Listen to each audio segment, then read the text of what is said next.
आज हम लेवी व्यवस्था की पुस्तक के 15वें अध्याय का अध्ययन करेंगे। फिर यहोवा ने मूसा और हारून से कहा, इस्राएलियों से कहो कि जिस जिस पुरुष के प्रमेह हो तो वह प्रमेह के कारण अशुद्ध ठहरे। वह चाहे बहता रहे चाहे बहना बंद भी हो तो भी उसकी अशुद्धता बनी रहेगी। जिसके प्रमेह हो वह जिस जिस बिछोने पर लेटे वह अशुद्ध ठहरे, और जिस जिस वस्तु पर वह बैठे वह भी अशुद्ध ठहरे। और जो कोई उसके बिछौने को छुए वह अपने वस्त्रों को धोकर छल से स्नान करे और सांझ तक अशुद्ध ठहरा रहे। और जिसके प्रमेह हो और वह जिस वस्तु पर बैठा हो उस पर जो कोई बैठे वह अपने वस्त्रों को धोकर छल से स्नान करे और सांझ तक अशुद्ध ठहरा रहे। और जिसके प्रमेह हो उससे जो कोई छू जाए वह अपने वस्त्रों को धोकर छल से स्नान करे और सांझ तक अशुद्ध रहे। और जिसके प्रमेह हो यदि वह किसी शुद्ध मनुष्य पर थूके तो वह अपने वस्त्रों को धोकर छल से स्नान करे और सांझ तक अशुद्ध रहे। और जिसके प्रमेह हो वह सवारी की जिस वस्तु पर बैठे वह अशुद्ध ठहरे। और जो कोई किसी वस्तु को जो उसके नीचे रही हो छुए वह सांझ तक अशुद्ध रहे। और जो कोई ऐसी किसी वस्तु को उठाए वह अपने वस्त्रों को धोकर छल से स्नान करे और सांझ तक अशुद्ध रहे। और जिसके प्रमेह हो वह जिस किसी को बिना हाथ धोए छुए वह अपने वस्त्रों को धोकर छल से स्नान करे और सांझ तक अशुद्ध रहे। और जिसके प्रमेह हो वह मिट्टी के जिस किसी पात्र को छुए वह तोड़ डाला जाए और काठ के सब प्रकार के पात्र छल से धोए जाए।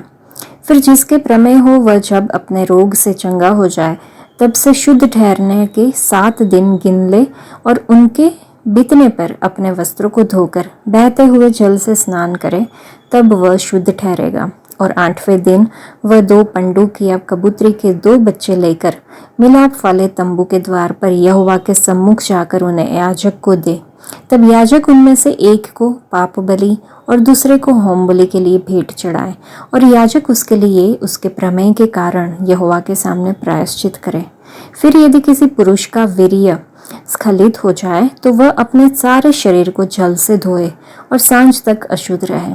और जिस किसी वस्त्र या चमड़े पर वह वीर्य पड़े वह जल से धोया जाए और सांझ तक अशुद्ध रहे। जब कोई पुरुष स्त्री से प्रसंग करे तो वे दोनों जल से स्नान करे और सांझ तक अशुद्ध रहे। फिर जब कोई स्त्री ऋतुमती रहे तो वह 7 दिन तक अशुद्ध ठहरी रहे, और जो कोई उसको छुए वह सांझ तक अशुद्ध रहे। और जब तक वह अशुद्ध रहे तब तक जिस जिस वस्तु पर वह लेटे और जिस जिस वस्तु पर बैठे वे सब अशुद्ध ठहरे। और जो कोई उसके बिछौनों को छुए वह अपने वस्त्र धोकर जल से स्नान करे और सांझ तक अशुद्ध रहे। और जो कोई किसी वस्तु को छुए जिस पर वह बैठी हो वह अपने वस्त्र धोकर जल से स्नान करे और सांझ तक अशुद्ध रहे। और यदि बिछौने या अन्य किसी वस्तु पर जिस पर वह बैठी हो छूने के समय उसका रुधिर लगा हो तो छूनेहारा सांझ तक अशुद्ध रहे। और यदि कोई पुरुष उससे प्रसंग करे और उसका रुधिर उसके लग जाए तो वह पुरुष 7 दिन तक अशुद्ध रहे, और जिस जिस बिछौने पर वह लेटे वे सब अशुद्ध ठहरे। फिर यदि किसी स्त्री के अपने मासिक धर्म के नियुक्त समय से अधिक दिन तक रुधिर बहता रहे या उस नियुक्त समय से अधिक समय तक ऋतुमती रहे तो जब तक वह ऐसी दशा में रहे तब तक वह अशुद्ध ठहरी रहे। उसके ऋतुमती रहने के सब दिनों में जिस जिस बिछौने पर वह लेटे वह सब उसके मासिक धर्म के बिछौने के समान ठहरे। और जिस जिस वस्तु पर वह बैठे वे भी उसके ऋतुमती रहने के दिनों के समान अशुद्ध ठहरे। और जो कोई उन वस्तुओं को छुए वह अशुद्ध ठहरे, इसलिए वह अपने वस्त्र को धोकर छल से स्नान करे और सांझ तक अशुद्ध रहे। पर जब वह स्त्री अपने ऋतुमती से शुद्ध हो जाए तब से वह 7 दिन गिन ले और उन दिनों के बीतने पर वह शुद्ध ठहरे। फिर 8वें दिन वह 2 पंडूक या कबूतरी के 2 बच्चे लेकर मिलाप वाले तंबू के द्वार पर याजक के पास जाए। तब याजक एक को पाप बलि और दूसरे को होम बलि के लिए चढ़ाए। और याजक उसके लिए उसके मासिक धर्म की अशुद्धता के कारण यहोवा के सामने प्रायश्चित करे। इस प्रकार से तुम इस्राएलियों को उनकी अशुद्धता से अलग रखा करो, कहीं ऐसा न हो कि वे यहोवा के निवास को जो उनके बीच में है अशुद्ध करके अपनी अशुद्धता में फंसे हुए मर जाए।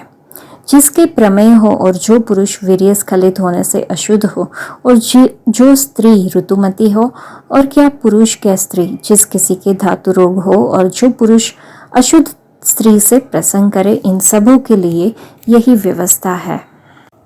इस अध्याय में हमने देखा कि परमेश्वर ने कहा कि इस्राएल के बच्चों को उनकी अशुद्धता से अलग करो, वे मेरे तंबू को अपने बीच में रखकर उसे अशुद्ध करके मार डाले जाएंगे।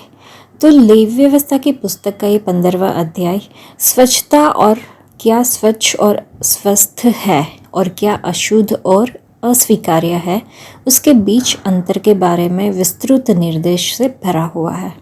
इस्राएलियों के शुद्ध और अशुद्ध के बीच भेद का उनके सभी धार्मिक और सामाजिक जीवन पर गहरा प्रभाव पड़ा। इसे मुख्य रूप से भोजन पर लागू किया गया था। कुछ जानवरों, पक्षियों और मछलियों को स्वच्छ माना जाता था और उन्हें खाया जा सकता था, जबकि अन्य अशुद्ध और वर्जित थे। पवित्र शास्त्र में अशुद्धता का अर्थ है अस्वच्छ, प्रदूषित, अस्वास्थ्यकारक या अयोग्य होना। सुसमाचार में अशुद्ध उन लोगों का वर्णन करता है जो बुराई के लिए शैतानी आत्माओं के वश में थे।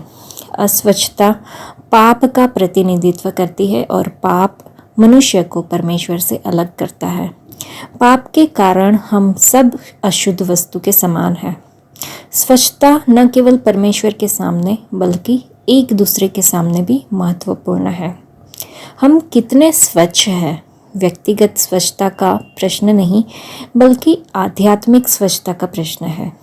क्रोध या बदला, क्षमा न करना, कड़वाहट, आत्मनिंदा, उदासी, खुशी की कमी, चिंता और भी बहुत कुछ, हम अपने मन को प्रदूषित करते हैं, गंदे विचार सोचते हैं। हमें आध्यात्मिक स्नान, आध्यात्मिक शुद्धि की सख्त ज़रूरत है।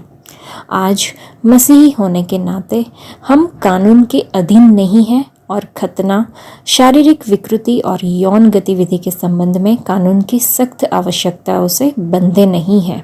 हालांकि हम अभी भी एक पवित्र लोग हैं, क्योंकि हमें प्रभु यीशु मसीह में पवित्र होने के लिए अलग रखा गया है। हम परमेश्वर के मंदिर हैं। आज के लिए इतना ही। परमेश्वर आप सबको आशीष दे। धन्यवाद।